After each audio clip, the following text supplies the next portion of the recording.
지난주 수요일날 그 로마서 성경 공부 시간에 어떤 말씀을 생각해 봤냐면 로마서 1장 16절과 17절 말씀을 함께 생각을 해봤습니다. 아주 유명한 말씀이죠. 한 번쯤은 다 교회를 다니시는 분들은 들어보셨을 만한 그런 말씀인데요. 거기에 이런 말씀이 기록되어 있어요.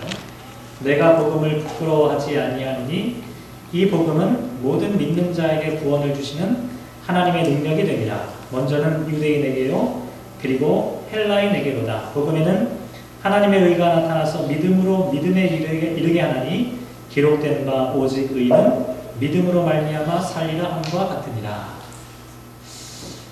이 말씀이 많은 사람들에게 사랑받고 또 귀한 말씀으로 받아들여지고 있는데요.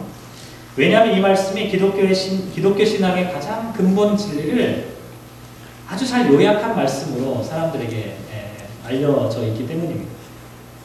기독교의 근본 진리가 뭡니까? 복음인데요. 그 복음에는 하나님의 의가 나타나고 또 하나님의 의는 하나님의 구원의 능력을 베풀어 주시는 것이다. 이렇게 요약을 하고 있습니다. 다시 말씀드리면 하나님 측면에서 보면 복음은 하나님의 의, 하나님의 구원의 능력이라는 거죠. 여기에 대해서 인간은 어떻게 반응해야 되냐? 인간은 믿음으로 믿음에 이르게 된다. 하나님은 하나님의 의, 하나님의 구원의 능력이고 인간은 믿음의 반응. 이 두 가지 하나님과 인간 사이의 이 만남을 신앙의 모습으로 설명을 하고 있다는 거죠. 그러면서 제가 이런 말씀 드렸어요. 믿음으로 믿음에 이르게 한다는 이 말씀에는 여러 가지 의미가 담겨져 있는데 믿음만이 믿음에 이르게 한다. 혹은 첫 번째도 믿음이고 마지막도 믿음이다.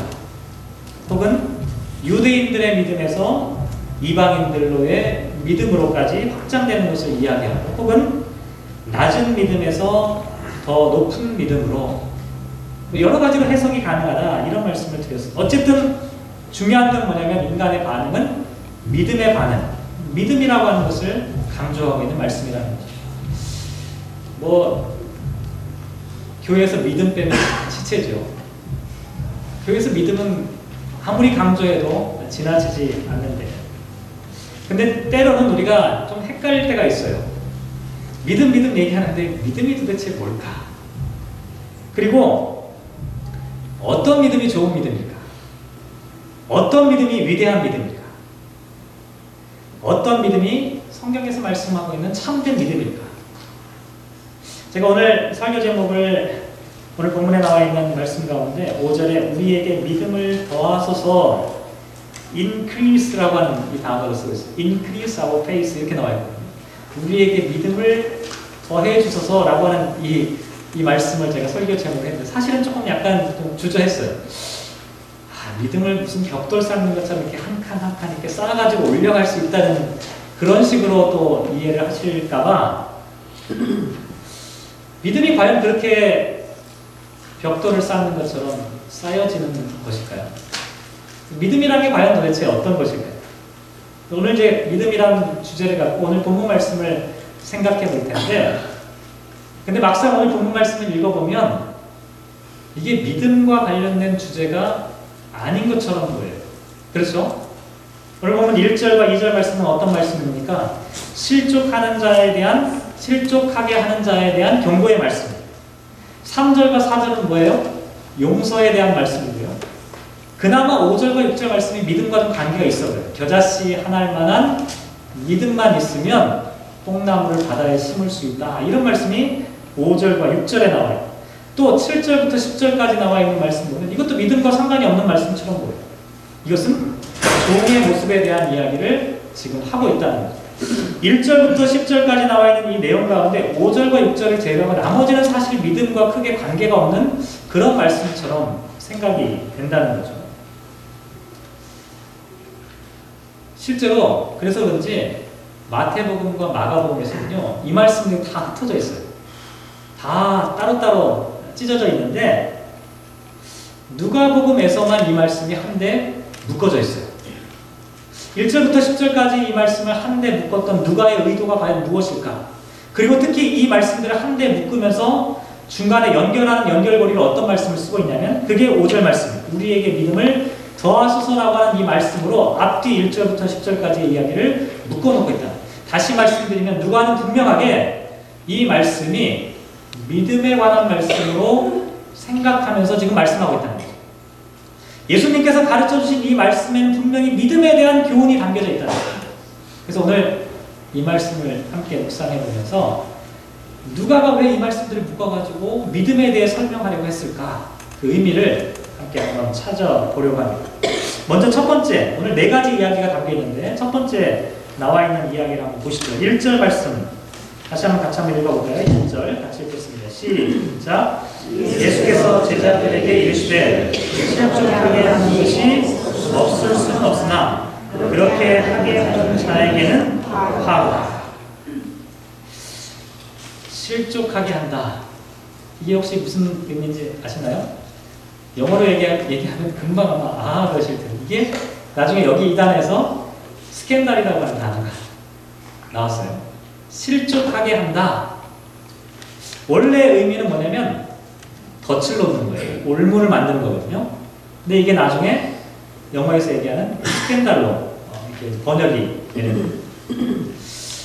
뭐 우리가 스캔들 하면 조금 이상한 것만 생각하는데 그냥 사람을 걸려 넘어지게 하는 모든 것들을 한번 생각해 보세요. 내가 어떤 이야기를 했는데 그 이야기가 저 사람에게 상처가 되는, 이게 다 오늘 본문에 나와 있는 걸려 넘어지게 하는 거예요. 이렇게 보면 저와 여러분 이 땅을 살아가면서 다른 사람을 걸려 넘어지게 한 일이 수도 없이 많죠. 그렇지 않나요? 혹시 지금까지 살아오시면서 나는 한 번도 다른 사람을 걸려 넘어지게 한 적이 한 번도 없다. 혹시 이런 분 계신가요? 아마 그렇게 본인은 생각해도 다른 사람들은 그렇게 생각 안 할 거예요. 그죠? 그렇게 생각하는 사람일수록 더 많이 걸려 넘어지게 하는 경우가 많이 있거든요. 우리가 몰라서 그렇지 사실은 서로를 걸려 넘어뜨리기도 하고 걸려 넘어지기도 하는 그런 삶을 우리가 살아간다는. 근데 문제는 뭐냐면 2절에 나와 있는 말씀이 문제예요. 2절 말씀 다시 읽어보죠. 시작. 그가 이 작은 자 중에 하나를 실족하게 할진대 차라리 연자 맷돌이 그 목에 매어 바다에 던져지는 것이 흔하니라. 여기 나와 있는 작은 자는 누굴까요? 마태복음에 나와 있는 이야기와 연관시켜보면 여기 나와 있는 작은 자는 분명히 어린 아이, 뭔가 연약하고 부족한 사람을 나타냅니다. 경제적으로든 사회적으로든 정치적으로든 뭔가 연약하고 부족한 사람들, 신앙적으로도 뭔가 아직 신앙을 잘 모르는 그와 같은 상태에 있는 그와 같은 연약한 사람들을 의미한다라고 말씀을 드릴 수가 있습니다. 작은 자 하나를 넘어뜨리면 어떻게 한다고요? 제 입으로 말씀드리기 좀 그러네요. 연자 맷돌을 메고 바다에 던져지는 것이 낫다. 여기 이 말씀 누구에게 하신 말씀인지 혹시 아세요? 1절 말씀 다시 보면 이 말씀을 누구에게 하고 있어요? 제자들에게 말씀하고 있어요.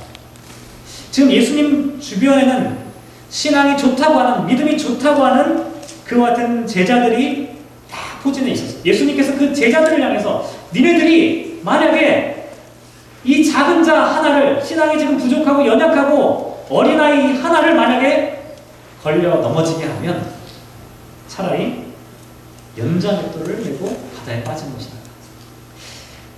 예수님이 조금 극단적이세요. 그래서 아마 같이 생활하기는 좀 쉽지 않으십니다. 아마 지금 이 시대에 살면 아마 같이 생활하기가 정말 어려우신 분.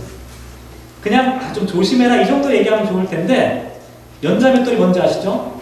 소가 양쪽에 두 마리가 이렇게 돌면서 큰 맷돌을 돌리는 거 있잖아요. 연자 맷돌 그거예요. 아니면 노예들을 몇 사람을 그 연자 맷돌을 돌리는, 그거를 목에 메고 바다에 빠지라는 게 뭐예요? 이게 원래 사형 제도 가운데 있었던 거예요. 고대에 연자 맷돌을 매가지고 바닷속에 집어던지는 이와 같은 수장이 있었어요. 이게 이제 고대의 어떤 처형 방법 중에 하나였는데, 예수님께서 지금 그 얘기하는, 니네들 작은 사람 하나라도 혹시라도 걸려 넘어지게 하면 연자 맷돌. 이 말씀 그대로 적용하면 어떻게 될까요? 오늘 예배 끝난 다음에 나가실 때 연자 맷돌 하나씩 받아서 나가야 되실지도 모르는데, 어쨌든 이게 1절과 2절 말씀은 너무 충격적인 말씀이에요. 그 다음에 두 번째 이야기 한번 볼까요? 3절과 4절 말씀인데요. 3절과 4절 같이 한번 읽어볼게요. 시작. 너희는 스스로 조심하라. 만일 내 형제가 죄를 범하거든 경고하고 회개하거든 용서하라. 만일 하루에 7번이라도 내게 죄를 짓고 7번 내게 돌아와 내가 회개하노라 하거든 너는 용서하라 하시다. 3절과 4절에 나와 있는 말씀은 어떤 말씀이죠? 용서하라. 언제까지요? 하루에 7번이라도. 똑같은 말씀인데 병행본문인 마태복음 18장 21절 말씀에 보면 예수님께서 먼저 얘기하신 것이 아니라 베드로가 이렇게 얘기해요. 그때 베드로가 나와 이르되 주여 형제가 내게 죄를 범하면 몇 번이나 용서하여 주리이까? 7번까지 하면 되겠습니까? 이렇게 질문하죠. 그러니까 예수님께서 여기에 대해서 뭐라고 대답하시죠? 7번씩 70번까지라도 해라. 그러면 마태복음에서는 7번씩 70번이니까 490번이고 누가복음에서는 하루에 7번밖에 안 되니까 마태복음이 훨씬 더 센 건인가요? 그렇진 않아요. 7번씩 70번이든 아니면 하루에 7번이든 중요한 건 7이라고 하는 이 숫자는 뭐예요? 완전한 숫자를 얘기해요. 다시 말씀드리면 끝까지 완성된 의미로 용서하라. 두 본문의 말씀은 완전한 용서에 대한 말씀을 우리에게 하고 있다는 것이죠. 근데 문제는 뭐죠? 우리가 이렇게 용서하기가 어려울 뿐만 아니라 실제로는 불가능하다는 거예요. 혹시 이 자리에 계신 분 중에 나는 하루에 7번 아니라 70번까지도 용서가 가능하다. 혹시 그런 분 계신가요? 그럴 수가 없어요, 인간은. 인간은 한 번 참으면 잘 참는 거죠. 똑같은 일로 하루에 7번씩 계속 얘기해보세요. 막 짜증이 막 이렇게. 인간은 용서하는 것이 불가능한 일. 다시 말씀드리면 1절과 2절에 나와 있는 말씀이나 3절과 4절에 나와 있는 말씀은 모두 우리에게 불가능한 일.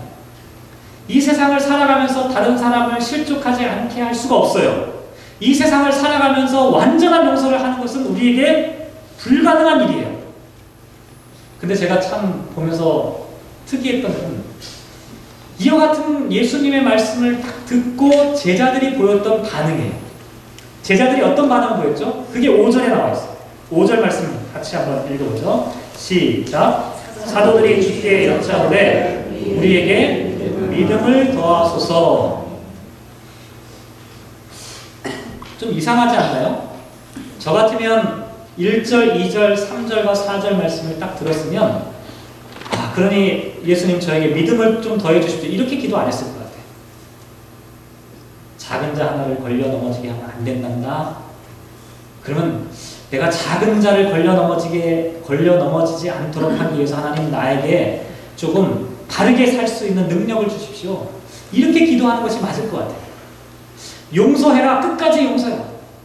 제 마음 성격 좀 바꿔주세요. 저는 이렇게 기도하는 것이 맞을 것 같아요. 그런데 제자들은 지금 뭐라고 얘기하고 있어요? 믿음을 더해달라라고 예수님께 기도하고 있다는 거예요. 왜 그랬을까요?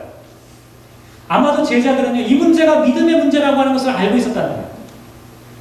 작은 자 하나를 실족하지 않게 하는 것이 믿음의 문제이고 용서하는 것이 믿음의 문제.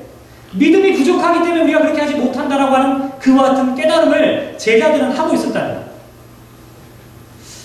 그런 측면에서 한번 제가 적극적으로 한번 해석해봤어요. 그래요? 이게 믿음의 문제라면 도대체 어떤 게 믿음의 문제일까? 생각해보니까 그럴 것 같아요. 한번 곰곰이 한번 생각해보세요. 우리가 누구를 믿습니까? 우리가 하나님을 믿잖아요. 우리가 하나님을 믿는데 어떤 하나님을 믿습니까? 당신의 독생자를 이 땅에 보내셔서 우리를 구원해 주신 예수 그리스도를 믿잖아요. 그런데 만약 한번 이렇게 생각해 보세요. 하나님께서 작은 자 하나가 실족하는 것을 아무렇지도 않게 생각하시는 하나님이라면 과연 당신의 독생자 예수 그리스도를 이 땅에 보내셔서 죽게 하실 수 있었을까요?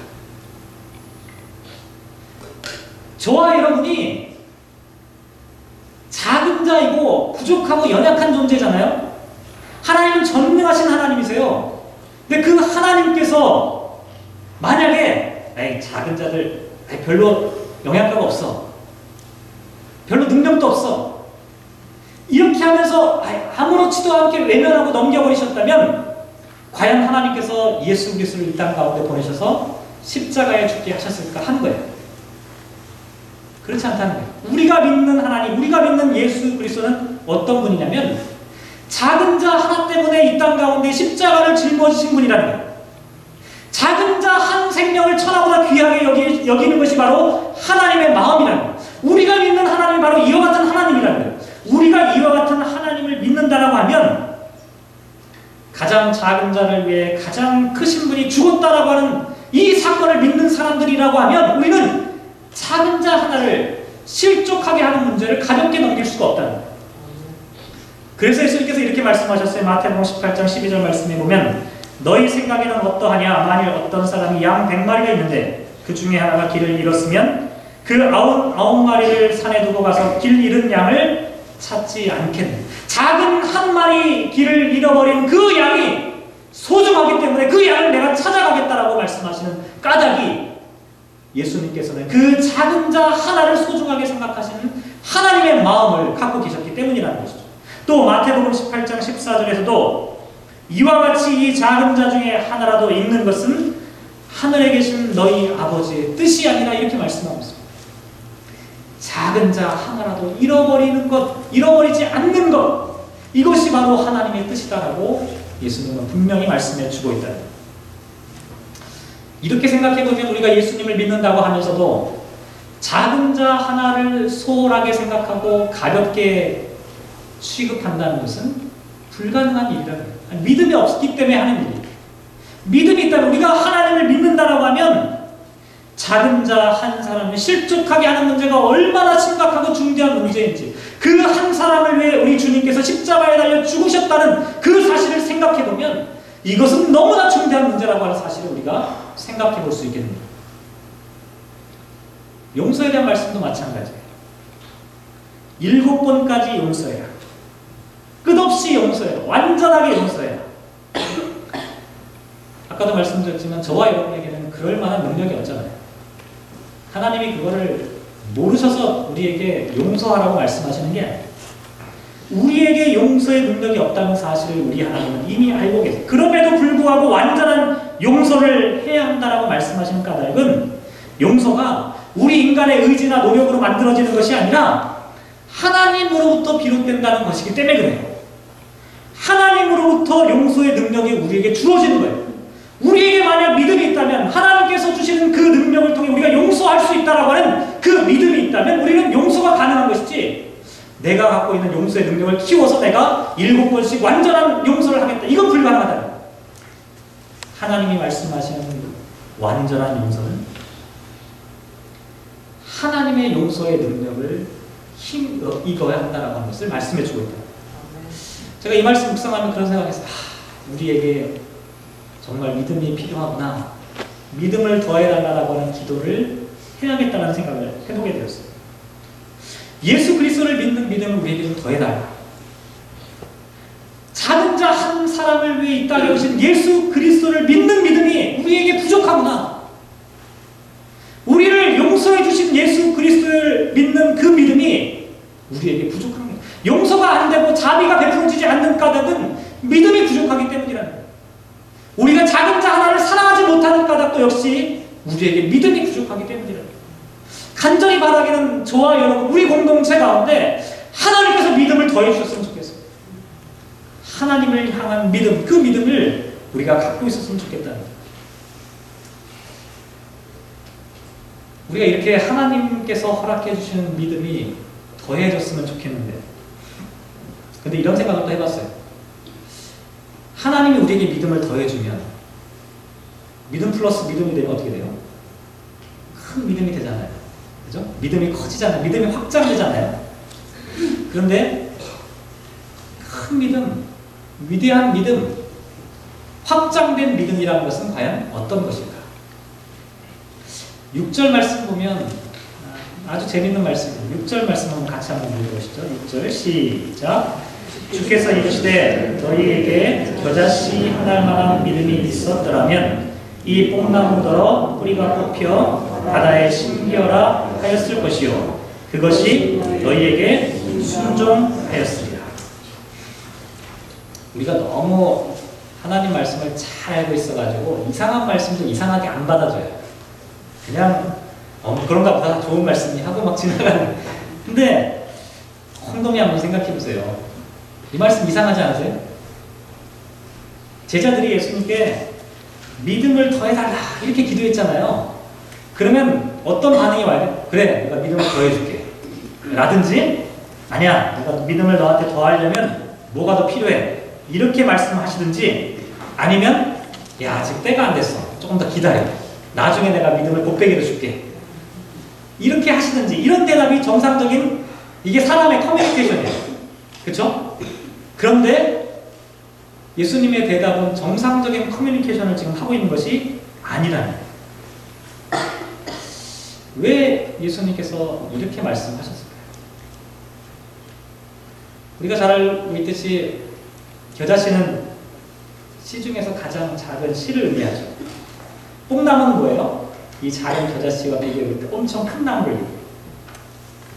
마태복음에는 아예 뽕나무가 아니라 뭐로 나와 있냐면 산이라고 하는 산.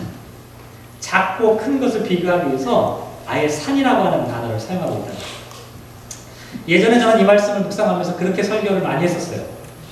겨자씨만한 믿음이라고 하는 것은 어떤 믿음이냐면 무조건 작다는 의미가 아니라 겨자씨만한 믿음에는 작지만 생명력이 있는 믿음이다.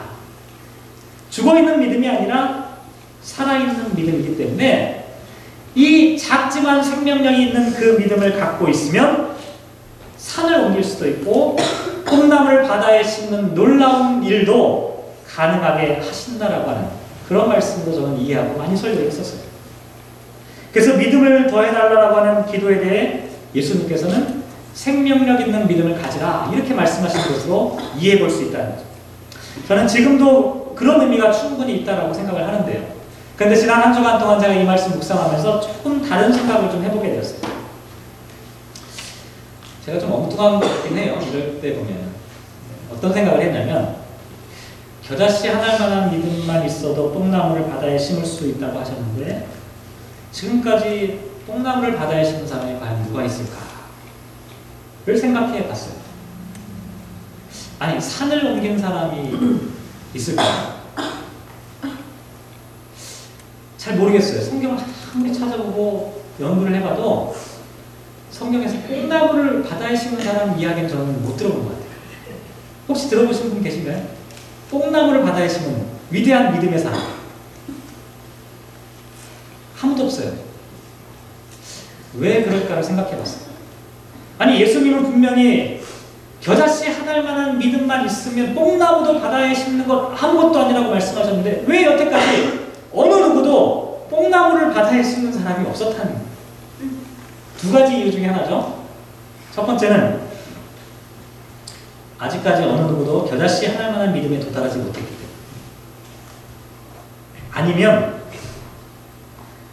겨자씨 한 알만한 믿음보다 더 큰 믿음이 있었지만 그 믿음의 사람들은 뽕나무를 바다에 심지 않았다는 거예요. 저는 후자를 한번 생각해봤어요. 성경에 나와 있는 믿음의 사람들이 겨자씨 하나보다의 믿음이 더 있었지 않겠어요? 분명히 겨자씨 하나보다 더 큰 믿음, 위대한 믿음을 갖고 있었을 텐데 여지껏 성경에 나와 있는 위대한 믿음의 사람들의 이야기를 통해서 우리는 뽕나무를 바다에 심은 사람들의 이야기는 말씀을 들어본 적이 없다는 거예요. 그렇게 하지 않았다는 거예요. 그와 같은 믿음의 능력을 행사하지 않았다는 거예요. 우리가 흔히 어떤 사람이 믿음이 좋다, 야, 저 사람 참 믿음이 좋아, 이렇게 말할 때 어떤 경우에 그런 이야기를 하죠? 이런 경우에 이렇게 불가능해 보이는 일도 가능하게 될 것이다 라고 하는 것을 믿는 사람. 그렇지 않나요? 저 사람 참 믿음이 좋아할 때 보통 사람들한테는 그렇게 안 될 것 같은데 불가능해 보이는데 그걸 믿는 거예요. 그런데 우리가 이런 사람이 좋은 믿음을 갖고 있는 사람이라고 생각하지만 과연 성경에서 말하고 있는 믿음의 사람의 모습과 우리가 생각하는 이 관념이 일치하는지를 한번 생각해 볼 필요가 있어요. 성경에서 말하는 가장 위대한 믿음의 조상이 누굽니까? 아브라함이잖아요. 아브라함이 믿음의 원조예요. 믿음의 조상인데요. 아브라함의 이야기를 생각해보면 우리가 생각하는 믿음이 좋은 사람의 모습과는 좀 달라요. 아브라함은 불가능한 일도 가능하게 된다라고 하는 것을 잘 믿지 못했던 사람이었어요. 그렇지 않나요? 창세기 한번 보세요. 하나님께서 자식을 주시겠다고 한 번만 얘기하셨나요? 여러 번 얘기하셨어요. 여러 번 약속하셨고 천사도 보내주셨고 여러 경륜을 통해서 너에게 자식을 줄 거야 라고 하는 그 말씀을 여러 차례 말씀해 주셨어요. 하지만 아브라함은 불가능한 그와 같은 일이 이루어질 것이라고 하는 그 기적을 잘 믿지 못했어요. 겨자씨 하나할 만한 믿음만 있었더라면 하나님께서 자식을 쑥쑥 낳게 하고 이렇게 할 수 있다라고 믿었을 텐데 아브라함의 믿음에는 그런 면이 부족했다. 그런데 성경은 아브라함의 믿음에 대해서 다른 측면으로 이야기를 하고 있어요.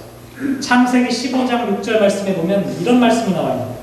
아브라함이 여호와를 믿으니 여호와께서 이를 그의 의로 여기셨다라고 하는 말씀. 저는 이 말씀을 묵상하는데 가슴이 탁 막히더라고요. 우리가 좋은 믿음이라고 얘기할 때는 어떤 기적적인 능력이 일어나는 것을 바라보고 기대하는 것을 좋은 믿음이라고 생각하는데 우리가 생각하는 믿음의 조상인 아브라함의 믿음은 그와 같은 것을 믿었던 것이 아니라 하나님을 믿었다라고 말씀합니다. 하나님을 믿었다. 뽕나무를 바다에 심는 것을 믿지 못했을지라도 아브라함은 하나님을 믿었다라고 말씀하고 있다. 산을 옮기지 못한다 할지라도 하나님을 믿었다라고 하는 것이 아브라함의 믿음의 모습이었다. 우리가 혹시 착각하고 있는 것은 아닐까요? 산을 옮길 수 있는 능력을 갖고 있어야 좋은 믿음이라고. 뽕나무를 바다에 심는 기적이 나타나야 그러한 일도 가능하게 될 것이라고 믿는 믿음이 좋은 믿음이다. 엄청난 기적과 엄청난 능력이 우리들의 삶 가운데 베풀어질 것을 그저 믿는 것이 훌륭한 믿음이다. 그런데 이런 측면에서 바라보면 아브라함의 믿음은 결코 좋은 믿음이 아니었어요. 그런데 아브라함의 믿음은 어떤 믿음이냐면 히브리서 11장 17절 말씀에 보면 이런 말씀이 기록되어 있어요. 아브라함은 시험을 받을 때 믿음으로 이삭을 드렸으니 그는 약속들을 받은 자로 돼 그 외아들을 드렸느니라. 아브라함은 똥나무를 바다에 심은 적이 없지만 아브라함이 믿었던 것은 어떤 믿음이었냐면 시험 받을 때 믿음으로 이삭을 드리는 믿음이었다. 이렇게 말씀하고 있어요. 만약에 산을 옮기는 믿음, 뽕나무를 옮길 수 있는 그 믿음이 좋은 믿음이라면 아브라함은 절대로 이삭을 하나님께 드리지 않았을 것 같아요. 한번 생각해 보세요. 산을 옮길 수 있는 믿음, 뽕나무를 바다에 심을 수 있는 능력을 갖고 있는 그 믿음이 진짜 믿음이라고 생각했다면 자기 자식 이삭이 죽어갈 때 하나님께 이렇게 기도했을 거예요. 하나님 이 자식을 들어서 저쪽 안전한 곳으로 옮겨주실 것이라고 믿는 믿음. 아브라함에게는 그런 믿음이 더 좋은 믿음이었을 거예요. 그렇지 않나요? 하나님께서 막아주셔서 내 아들 이삭만큼은 절대로 아무런 일이 일어나지 않을 것이라고 믿는 믿음이 좋은 믿음이 되어야 하는 것이 아닐까요? 갑자기 하늘에 불이 내려와서 내 아들을 지켜주는 그 믿음이 훌륭한 믿음이고 뛰어난 믿음이 아닐까요? 그런데 아브라함의 믿음은 그런 믿음이 아니었다.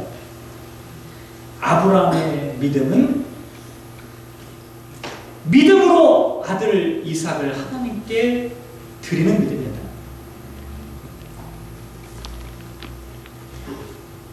우리가 흔히 이렇게 생각해요. 위대한 믿음, 큰 믿음. 하나님을 믿기에 자식조차도 하나님께 드리려고 했던 아브라함의 믿음이 아니라 산을 옮기고 뽕나무를 옮겨서라도 내가 원하는 것을 얻고자 하는 것이 더 좋은 믿음이라고 생각할 때가 많다. 그런데 이것은 겨자씨 하나할 만한 믿음이라는 거예요. 예수님께서 말씀하시는 것은 겨자씨 하나만한 믿음이 있으면 그렇게 엄청난 기적을 갖고 있으니 너희가 그렇게 엄청난 기적을 위해 믿음을 키워나가라고 말씀하시는 것이 아니라 그런 믿음은 겨자씨 하나만한 믿음밖에 되지 못한다는 거예요. 예수님께서 우리에게 원하시는 것은 그와 같은 믿음이 아니라는 거예요. 오히려 하나님께서 원하시는 믿음, 예수님께서 원하시는 믿음은 아무런 기적이 일어나지 않는다 할지라도 내 자식이 죽어가는 그 현장이라 할지라도 하나님을 믿기에 나는 그 하나님을 신뢰하기에 그 하나님을 의지하기에 그 하나님 앞에 내 자식을 드리는 것이 아브라함의 믿음이었다. 지금은 깨달아지지 않지만 내가 믿는 것이 하나님이기에 그 하나님의 뜻에 순종하는 것이 아브라함의 믿음이었다. 근데 우리가 이렇게 믿음의 본질에 대해서 조금 성경에 나와 있는 가르침과 좀 다르게 생각하는 그 이유가 어디에 있냐면 우리가 하나님 앞에 어떤 존재인지를 정확하게 이해하지 못하기 때문에 그래요. 그래서 예수님께서는 그 다음 이야기를 지금 하고 있는 거예요. 7절부터 10절까지 나와 있는 이야기를 하신 까닭. 겨자씨 하나만 있어도 뽕나무를 바다에 심을 수 있는 일이 일어나는데 예수님께서 원하시는 그런 믿음이 아니라 정말로 위대한 믿음으로 살아가길 원하는데 사람들이 그 위대한 믿음의 사람이 되지 못하는 까닭은 바로 이 문제 때문에 7절부터 10절까지 나와 있는 이 문제 때문에 사람들이 위대한 하나님의 역사를 이루는 기적의 주인공이 되지 못하는 거예요. 여기에 나온 사람은 누굽니까? 종이잖아요. 종. 종이라고 하면 사람들이 오해를 해요. 아, 요즘은 목회자를 주의 종이라고 많이 합니다. 종이 좋은 거라고. 어떤 경우에 또 종님이라고 하기도 한다. 말도 안 되는 얘기를 막 만들어내다 보니 그냥 노예라고 보시면 돼요. 노예. 지금이야 노예제도가 없으니까 사람이 이렇게 대하면 큰일 나죠. 근데 예수님 당시에는 노예제도가 있었잖아요. 노예가 밭에서 일하고 양을 치다가 집에 돌아왔어요. 그러면 주인이 어이구 수고했어. 내가 밥 차려줄게. 이렇게 밥을 차려주나요? 그렇게 힘들게 밖에서 일을 했지만 집에 들어와서 또 어떻게 해요? 주인을 위해서 식사 준비를 해요. 주인은 가만히 앉아서 그 밥을 받아 먹어요. 노예는 힘들고 땀 흘리는 그 몸으로 지친 몸으로 허기진 몸으로 주인이 먹을 때까지 다 기다리는 거예요. 주인이 먹다가 그 남은 반찬 겨우 그것을 먹으면서 그렇게 살아가요. 그렇다고 주인이 노예에게 야 우리 참 훌륭한 노예 이렇게 칭찬하지도 않는다. 왜냐하면 이 노예는 주인의 소유이고 주인의 명령에 무조건 순종해야 하는 사람이기 때문이에요. 전제 자체가 그런 거예요. 그래서 예수님께서 10절에 이렇게 말씀하시죠. 이와 같이 너희도 명령받은 것을 다 행한 후에 이르기를 우리는 무익한 종이라 우리가 하여야 할 일을 한 것뿐이라 할지니라. 저는 이 말씀 묵상하면서 좀 약간 마음속에 저항감이 좀 일어났어요. 뭐냐면 사람이야 기본적인 심성이 인정받고 격려받기를 원하는 것이 사람의 인지상정 아닌가요? 그렇잖아요? 다 그러시잖아요. 교회에 와서 좀 봉사하고 수고를 하면 그래도 빈말이라도 아유 수고하시네 이렇게 얘기해주면 어디 덧나요? 사람 마음은 다 똑같아요. 누구나 인정받기를 원해요. 근데 오늘 이 말씀 같이 묵상했다고 다음 주부터 아무리 수고하는 교사들 찬양대원들 보고 그냥 딱 외면하고 종이야? 원래 그래야 돼. 이렇게 얘기하면 안 되잖아요. 그죠? 저는 이 말씀 생각하면서 그래도 좀 이렇게까지 할 거 있나? 그래도 좀 칭찬해주고 격려하고 이러면 얼마나 좋겠어요. 근데 여기에서 지금 예수님께서 하시는 말씀은 앞으로 니네 격려하지 말고 서로 위로하지 말라 이런 말씀이 아니라 하나님의 위대한 믿음을 소유하며 살아가는 사람들의 그 모습이 어떤 모습이냐면 종의 실존을 갖고 살아가는 사람의 모습인 것을 말씀해주고 있다.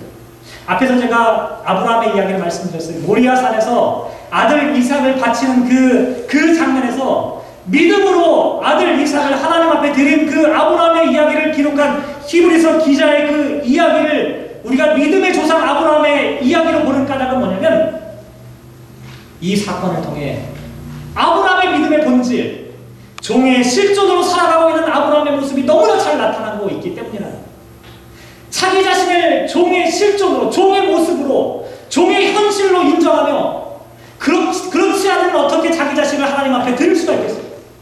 하나님의 종이라고 생각하고 하나님의 뜻 가운데 전폭적으로 순종하는 사람이라고 생각하고 믿었기에, 하나님을 믿었기에, 그 하나님을 신뢰했기에 내 자식이 비록 내가 기대하는 방향으로 나가지 않는다 할지라도 나는 종이기에 그렇게 할 수밖에 없노라고 했던 그 아브라함의 모습.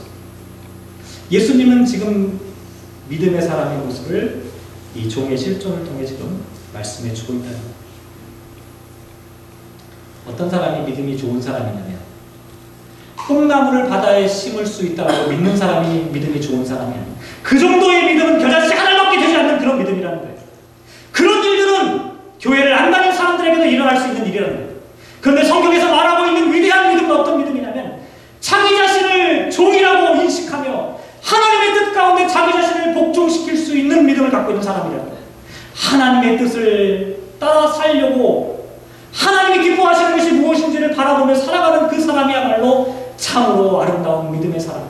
이런 믿음을 갖고 있는 사람이라면 우리 주님께서 어린아이 하나, 연약한 보잘것없는 한 사람을 위해 십자가에 달려 죽으셨다는 사실을 믿기에 작은 자 하나를 소중하게 생각할 수밖에 없다.